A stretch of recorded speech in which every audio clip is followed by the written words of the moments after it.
There is a price to be paid for everything. And when it comes to reaching your goals or achieving success, that price is taking action. The secret of success is simple. Turn of the century positive thinking authority James Allen was fond of telling audiences, as long as you don't quit and give up, you'll succeed. Once you realize this, you realize you might as well do it. Many people will try to do it, of course. Many will want to do it. Many will almost do it. But those who succeed will do it. Do it now, counsels Optimum Performance coach Josh Hines. If you're not happy with the size of your network, the amount on your check, or lack of checks, or the number of retail customers you have, then change it. Move into action. Do it now. In the course of achieving your goals, the time for pumping yourself up and applying motivational techniques comes to an end, and the time for taking action and actually doing something begins. As P. Samuel Bain writes in Mastering Yourself, I have always held the view that today is the beginning of the rest of my life. With this philosophy, it is pertinent that I spring into action now, not tomorrow, because tomorrow might be too late. If we are to be masters of any given situation, we should not procrastinate. Failure to act now results in lost opportunities. There are dozens of ancient folk sayings to the same effect, like, if wishes were horses, then beggars could ride, or, 1,000 wishes won't fill a bucket with fishes.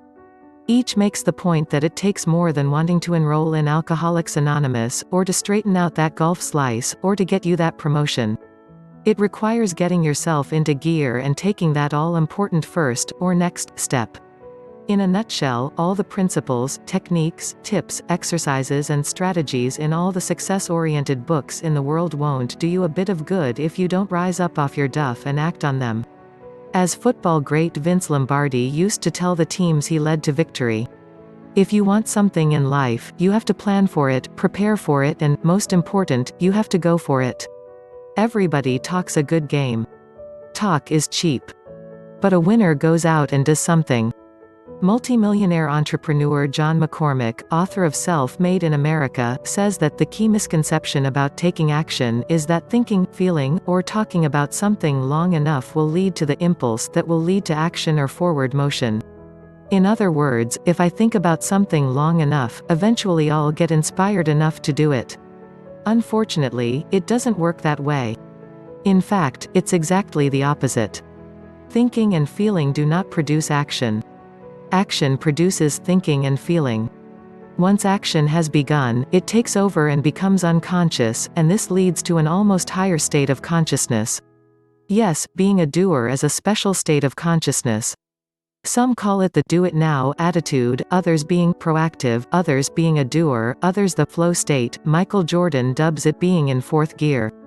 Whatever success authorities term it, all agree that there is a special mental state produced by taking action, one that involves feelings of pleasure in action, the sense of actively accomplishing something, and heightened awareness of one's competency and worthiness. We should be taught not to wait for inspiration to start a thing. Action always generates inspiration. Inspiration seldom generates action. Frank Thibault. Procrastination is one of the most common, and easily overcome, motivation killers. It has been identified as the #1 hindrance to becoming a doer. How big a problem is putting things off for you? Is procrastination a significant obstacle for you? Is it holding you back from what you want in life?